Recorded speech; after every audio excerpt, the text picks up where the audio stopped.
Que la Mat és polèmica no és nou i que veïns, entitats i ajuntaments dels municipis per on ha de passar no la volen, tampoc ho és de nou. El que sí que ho és que Red Eléctrica ha fet arribar precisament als ajuntaments afectats nous plànols de com serà la línia.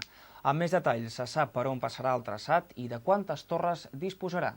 99.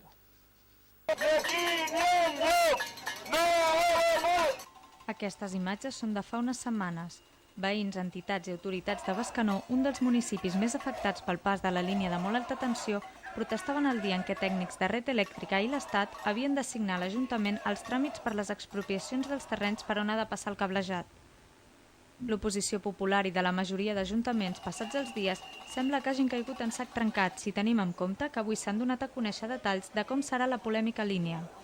I és que segons els plànols que Red Eléctrica ha fet arribar als ajuntaments afectats, se sap ara que la línia disposarà d'un centenar de torres entre Bescanó i Santa Llogaia.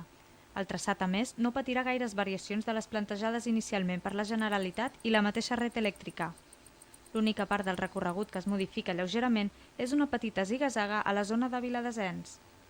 D'aquests nous plànols es constata que des de Sant Julià de Ramis a Santa Llogaia la Mat transcorrerà entre l'actual línia de 132 kV i l'AP7. Pel que fa al traçat sud de Sant Julià a Bescanó, el nou traçat serà proper a l'actual línia que connecta Vic amb Juià, allunyant-se de les zones de Sant Grau i Sant Medir al terme de Sant Gregori. De tota manera, les previsions de Red Eléctrica no s'estan complint.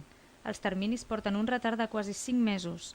En aquest sentit, si el projecte de construcció s'havia d'haver presentat a l'abril, ara no es podrà fer fins a finals de setembre. Amb tot, enmig de l'enrenou, hi ha noves veus que tornen a proposar alternatives. És el cas del CILMA, una entitat amb finalitats mediambientals que agrupa diversos ajuntaments i planteja decididament el soterrament de la Mat. Més concretament, l'entitat ha anunciat que de cara al setembre celebrarà una conferència amb experts en soterrament de línies elèctriques amb l'objectiu que el traçat de la Mat es faci sota terra.